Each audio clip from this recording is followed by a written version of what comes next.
존경하는 정가윤 국회 부의장님, 선배 동료 의원 여러분, 그리고 국무총리를 비롯한 국무위원 여러분, 경기도 포천 연천 출신 새누리당 김영우 의원입니다. 70년 전 우리는 광복이라는 기쁨과 함께 분단이라는 아픔을 동시에 겪었습니다. 이제는 70년간의 분단 체제를 극복해야 합니다. 그리하여 진정한 광복을 맞이해야 할 것입니다. 분단의 극복, 다시 말하면 한반도 통일의 첫 걸음은 보수와 진보가 진영 논리의 어두운 창살을 제거하고 함께 힘을 모을 때 가능할 것입니다. 여당의 통일과 야당의 통일이 따로 있을 수 없습니다. 여당의 북한 인권과 야당의 북한 인권이 다를 수도 없습니다. 먼저 국무총리 나와주시기 바랍니다.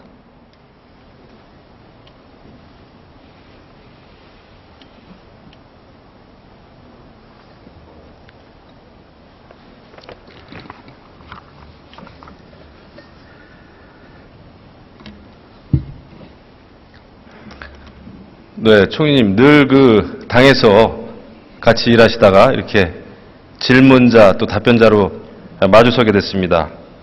감개가 무량합니다. 우리 국민들께 각오라 그럴까요? 소회를 한 말씀 부탁드립니다. 예, 우선 기본적으로 성실하게 답변을 하겠습니다. 국민들께서 뭘 원하시는지, 뭘 궁금하시는 건지, 또 이 시대에 박근혜 정부의 성공, 그리고 국민의 성공, 국가의 성공을 위해서 우리 내각이 뭘 해야 되는지 확실한 역사적 사명감을 가지고 최선을 다하겠다는 말씀을 드립니다. 취임식 때 보니까 국민 이기는 장사 없다, 이런 말씀을 하셨어요. 그 말씀을 늘 가슴에 새기기를 바랍니다. 명심하겠습니다. 네, 한반도 평화 통일을 위해서는 보수와 진보가 저는 한 몸이 되어야 된다고 생각합니다. 그러나 현실은 그렇지 않은 것 같아요. 특히 북한 인권법 관련해서는 더더욱 그런 것 같지가 않습니다. 북한 인권에 대한 국제사회의 관심은 지금 굉장히 뜨겁습니다. 아시겠습니다마는 지난해 유엔에서는 계속해서 10년 동안 북한 인권 결의안을 통과시켜 왔습니다. 지난해에는 유엔 안보리 정식 의제로 채택되기도 했고요. 앞으로 3년 동안은 유엔 안보리에서는 언제든지 상시적으로 북한 인권 문제를 논의할 수 있게 됐습니다. 각 나라의 상황을 보면 미국은 2004년, 또 일본은 2006년도에 각각 북한 인권법을 제정했고요. 영국과 캐나다, EU에서도 탈북자 청문회를 계속해서 실시해오고 있습니다. 그리고 그저께는 호주 연방의회에서 만장일치로 북한 인권 결의안을 통과시켰습니다. 그런데 매우 안타깝게도 우리 대한민국 국회에서는 어쩐 일인지 북한 인권 문제에 대해서는 굉장히 소홀하기 짝이 없습니다. 본 의원은 작년 11월에 새누리당의 북한 인권법을 대표 발의한 바 있습니다. 하지만 지금까지도 외통위에서 이렇다 할 합의점을 찾지 못하고 있는데요. 총리께서는 국회에서 북한 인권법이 제대로 제정되지 못하는 근본 이유가 어디 있다고 보십니까? 우선 의원님께서 말씀하신 이 보수와 진보 문제에 대해서 저도 같이 견해를 같이 합니다. 이 보수와 진보는 상충적 개념이라기보다는 서로 보완적 개념으로 이것이 대승적 차원에서 하나의 결정체를 만들어낼 수 있다는 생각을 갖고 있습니다. 그런 의미에서 지금 의원님께서 유엔 인권 결의안이라든가 또는 안보리에서 정식 의제로 채택된 문제, 또 각국의 북한 인권에 대한 관심의 문제는 나름대로의 그 타당성을 갖고 있다고 생각을 합니다. 말씀하신 대로 국회에서는 지금 북한 인권법 문제를 놓고 여러 가지 진통을 겪고 있습니다만은 여야 간에 이 북한 인권을 문제를 보는 시각의 문제가 있지 않나 이렇게 생각을 합니다. 따라서 본질적으로는 북한 주민의 인권을 실질적으로 개선할 수 있는 방향으로 여야 간의 합의가 전제돼야 이 문제 해결이 될 수 있지 않을까 이렇게 생각을 하기 때문에 여야 간의 합의를 통해 조속히 이 북한 인권법 문제가 제정되기를 희망하고 또 그렇게 기대를 하고 있습니다. 정부 입장에서는 여야간에 적정한 합의를 통한 어떤 결정이 되어지면 저희들 최선을 다해서 뒷받침할 수 있도록 준비를 하겠습니다. 네, 본 의원이 보기에는 북한 인권 문제를 바라보는 근본적인 두 가지 시각이 있다고 봅니다. 하나는 인권의 문제라고 하면은 국적을 불문하고 인류가 가지고 있는 보편적인 문제다. 사람의 문제이기 때문에. 또 다른 한편에서는 한국의 특수 상황, 남북이 대치하고 있고 남북이 대화를 하고 통일을 해야 된다라고 하는 그런 특성을 강조하는 그런 시각 때문에 합의점을 못 찾고 있는 것 같아요. 이 점에 대해서는 어떻게 보십니까? 그렇습니다. 인권 문제는 인류의 보편적 가치 문제로 접근을 해야 맞다고 생각을 합니다. 다만 우리나라의 특수한 상황을 고려해 볼 때 이 문제의 접근은 대단히 중요한 문제라고 생각이 됩니다. 따라서 아까 말씀 올린 대로 실질적으로 북한의 인권 문제가 개선될 수 있는 방향에서 접근이 돼야 된다고 생각을 합니다. 말씀하신 것처럼 인권은 보편적인 문제고 원칙의 문제입니다. 우리가 남북의 특수 상황만을 강조하면은 결국 남북 대화만 강조하게 되어 있고 남북 대화를 저촉하는, 다시 말해서 북한 당국자의 심기를 거스리는 어떠한 문제도 제기할 수가 없습니다. 영원히요. 그렇기 때문에 우리는 인권 문제는 내재적인 접근을 해야 될 사안이 아니다. 이렇게 생각합니다. 우리는 북한의 인도적인 지원과 남북 교류에 노력을 줄기차게 해왔고 또 그렇게 해야 될 것입니다. 하지만 인권은 원칙을 지키는 것이 굉장히 중요하다. 이렇게 생각합니다. 사진을 한번 보시기 바랍니다. 인권의 문제는 독일에서도 원칙을 지켜왔습니다. 독일이 통일되기 한참 전인 1961년도죠. 서독의 니더 작센주의 잘츠 기터시의 동독 인권 침해 관련해서 중앙 기록 보존소를 설치를 했습니다. 이 기록 보존소는 1961년부터 1989년까지요. 약 4만 건에 달하는 자료, 또 80만 명에 달하는 가해자와 피해자에 대한 인명카드를 보유하고 있습니다. 그러면서도 서독과 동독은 빈번한 교류를 했고 마침내 통일을 달성했습니다. 그런데 우리의 경우는 너무나 다르죠. 우리는 북한의 개혁과 개방을 기다려왔습니다마는 제대로 되지 않았습니다. 또 천안함 폭침과 연평도 포격 사건이 있었습니다. 하지만은 대화의 가능성은 우리가 늘 열어뒀습니다. 그런데 잘 진척이 없었죠. 근데 어떻게 됐습니까? 결국 북한은 3대째 권력이 이어져 내려오고 있습니다. 또 북한의 인권 상황은 크게 달라진 것이 없어 보입니다. 이제 방법을 달리해야 된다고 봅니다. 그리고 지난해 UN 등 세계 여러 나라에서 북한에 대해서 인권 문제를 제기했더니 상당히 북한이 반응을 하기 시작했습니다. 국제사회에 외교관을 파견했고요.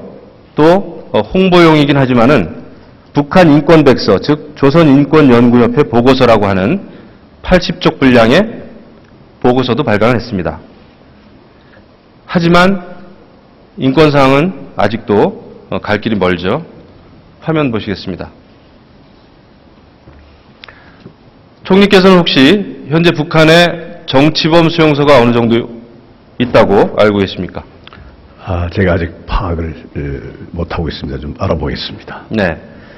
정치범 수용소는 최근 9개에서 6개 정도 있다고 이렇게 합니다. 이 안에는 8만 명에서 12만 명의 정치범이 수용되어 있다고 합니다. 수용소에서는 고문과 폭력이 또 가해지고 있고 또 지금 북한의 많은 지역에서는 길거리에 어린이들이 식량을 찾아서 떠돌고 있습니다. 꽃제비라고 하죠. 또 탈북자들을 상대로 설문조사한 내용을 보니까요. 79%, 약 80%가 범죄자를 공개 처형하는 모습을 직접 목격했다고 합니다. 굉장히 끔찍한 일입니다. 우리나라는 여태까지 다른 나라의 인권에 대해서도 사실 관심을 많이 보여왔습니다. 인권 대통령으로 존경을 받는 우리 김대중 전 대통령께서도 미얀마 아웅산 수치에게 여러 차례 편지글도 쓰신 적이 있고요. 그것은 인권은 국경을 초월하는 인류 보편의 문제다라고 하는 원칙 때문에 그렇습니다. 이제 우리는 북한의 인권에 대해서 더 이상 눈을 감아서는 안 된다. 그것은 역사에 죄를 짓는 일이다. 이렇게 생각합니다. 다음은 대북전단 문제에 대해서 간단하게 질의를 하겠습니다. 화면 보시죠. 저 화면은 지난해 연천 그 중면 면사무소 앞마당에 북한이 쏜 그 고사총 유탄 자국입니다. 또 유탄도 발견을 했죠. 대북전단을 언제 날리겠다 이렇게 대대적으로 광고하고 홍보하면서 민간단체들이 대북전단을 날렸는데 거기에 대해서 북한이 반응을 한 것입니다. 고사총을 쐈죠. 저는 이런 것은 문제가 있다고 생각합니다. 이 점에 대해서 총리 생각 어떠세요? 예, 대북 전단은 우리 기본권인 표현의 자유의 일환으로 우리 이제 대북 단체들이 한 것으로 알고 있습니다만 그것을 가지고 북한에서 고사포로 저렇게 한다는 것은 있어서는 안 될 일이라고 생각이 됩니다. 따라서 이 문제에 대해서는 엄정하게 보고 저희가 주의를 좀 기울여서 보고 있습니다. 그 민간단체에서 은밀하게 북한의 대북전단 날리는 것은 막기 어렵다고 봅니다. 그것은 또 기본권의 문제이기도 하고요. 하지만은 언제 며칠 날 어디에서 날리겠다 이렇게 대대적으로 홍보하면서 대북전단 날리는 것은 저는 자기 정치용, 자기 홍보용 대북전단 살포다 이렇게 생각합니다. 이것은 남남 갈등만 불러일으키고요. 또 우리 군 전력을 대단히 전력 소모를 시키는 일입니다. 저는 이것은 안 된다고 봅니다. 그 점에 대해서는 어떻게 생각하세요? 네, 기본적으로 의원님 생각에 공감을 합니다. 기본적으로 민간단체 대북전단 살포 행위 그 자체는 기본권인 표현의 자유 영역이긴 하겠습니다만은 그럼에도 불구하고 좀 말씀하신 대로 그것을 공개적으로 마치 과시하듯 하는 것은 적절치 않다고 생각이 되기 때문에 그리고 또 이 주민들의 신변 안전 문제까지 이게 또 관련이 된다면은 그건 대단히 조심스럽게 우리 접근해야 되기 때문에 정부로서는 주의 깊게 앞으로 살펴보도록 하겠습니다. 네. 그 다음에 우리가 튼튼한 국방 또 확실한 100% 안보를 위해서는 민과 군이 하나가 되는 것이 굉장히 중요하다고 봅니다. 그런데 지금 이 접경 지역에서 살아오고 있는 많은 지역 주민들은 이 60년 동안 국가 안보를 위해서 사실상 많은 불편을 겪어오면서 그것을 감내해 왔죠. 그런데 규제가 너무 장기화되고 또 경제가 어렵다 보니까 이제는 좀 한계가 온 것 같아요.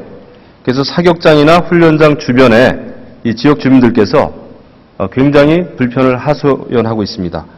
그리고 마을 위로 포탄이 날아다닌다든지 또 포탄이 지붕을 뚫고 떨어진다든지 또 밤새 사격을 하는 것 때문에 밤잠을 설치고 있습니다. 동영상을 잠시 보시겠습니다. 이게 지금 이제 관례상 음향은 안 된다고 그래서 지금 화면만 나가고 있는데요. 포천에 있는 미군 영평 사격장입니다. 서울 면적의 1.6배 정도 됩니다. 400만 평이 넘고요. 이것은 승진 사격장입니다. 이것도 포천에 있습니다.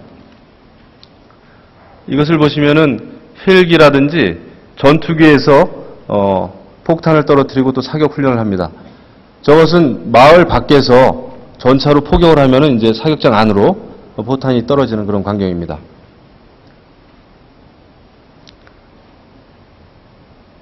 네, 승진 사격장은 600만 평이 넘죠. 동양 최대 사격장이라고 합니다.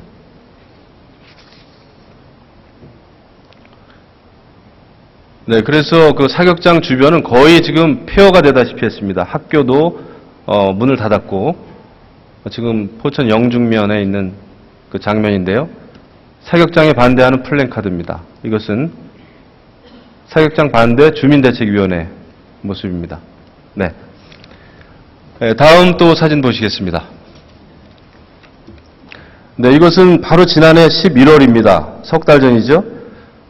그 시내에 있는 에어컨 판매 사무실로 장갑차를 뚫는 그 철갑탄이라고 있습니다. 그것이 날아들었습니다. 그래서 유리창에 지금 박혀 있는 모습입니다. 그 다음 사진 보시죠.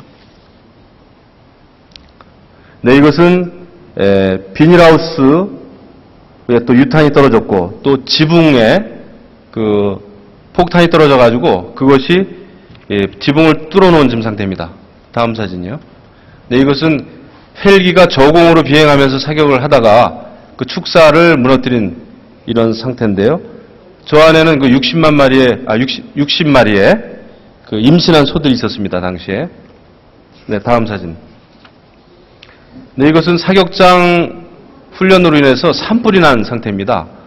이 포천에는 그 산불이 엄청 많이 나는데요. 다음 화면 보시죠. 포천에서 발생하고 있는 한 반 정도의 산불은 이 사격장 산불로 인한 것입니다. 그게 번져가지고. 그래서 굉장히 이것은 위험하고 또 비용도 많이 드는 일이다. 이렇게 생각합니다. 네, 총리님, 이제, 모든 국민은, 헌법 제35조에 이렇게 되어 있네요. 모든 국민은 건강하고 쾌적한 환경에서 생활할 권리를 가지며, 뭐 등등등등 이렇게 되어 있습니다. 그러나, 접경지역, 특히 군사시설 주변 지역에 있는 지역 주민들에게는 이거 너무나 유언한 이야기다. 이런 생각이 듭니다. 그런데 심각한 것은 우리 국방부가요, 이런 그 사격장 주변 또 군 훈련장 주변에 실태 조사를 제대로 아직 한 적이 한 번도 없다는 겁니다.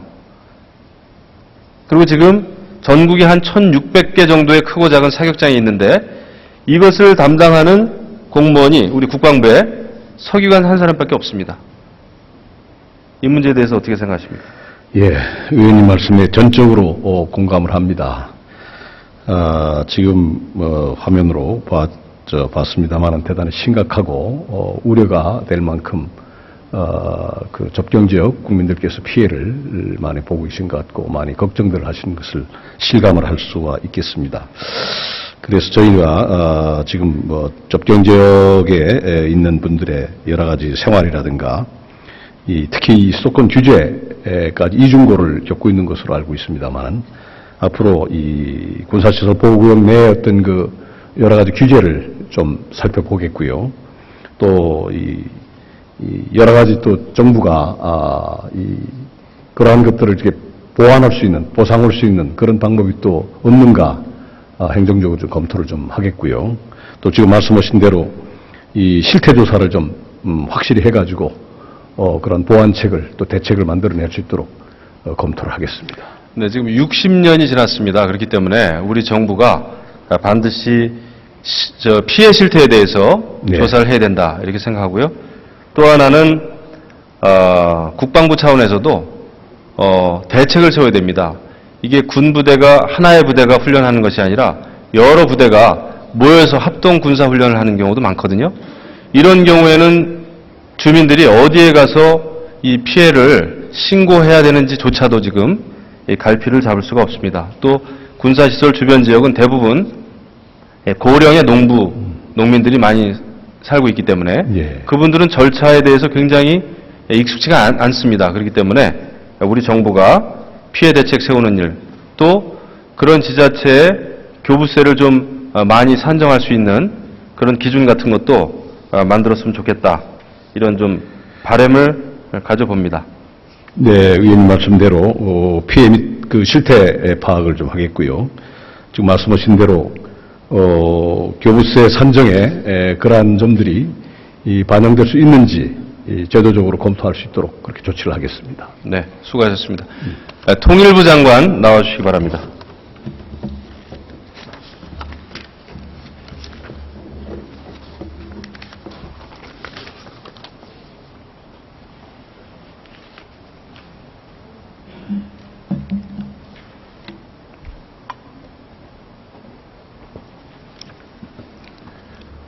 네, 본 의원이 대표 발의해서 지난 2013년 12월 31일 국회에서 의결된 남북접경지역 공동관리위원회 구성 촉구 결의안 북한에 전달이 됐죠? 예, 그렇습니다. 지금 어떤 상황입니까?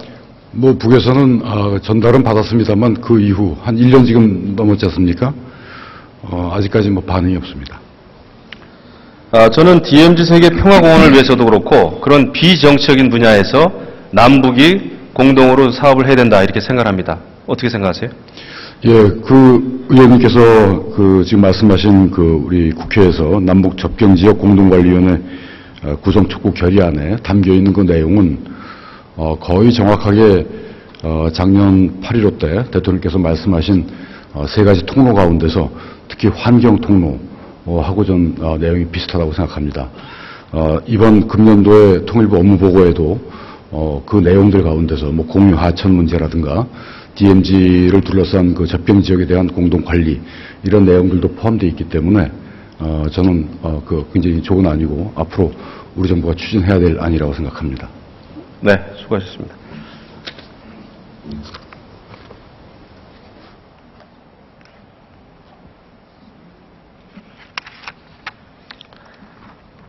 통일 준비에는 보수와 진보가 따로 없습니다. 북한 주민의 인권도 마찬가지입니다. 우리 모두 함께 같은 목소리를 내야 합니다. 튼튼한 안보, 100% 안보를 위해서는 민과 군이 하나 되는 것이 필수입니다. 경청해 주셔서 감사합니다.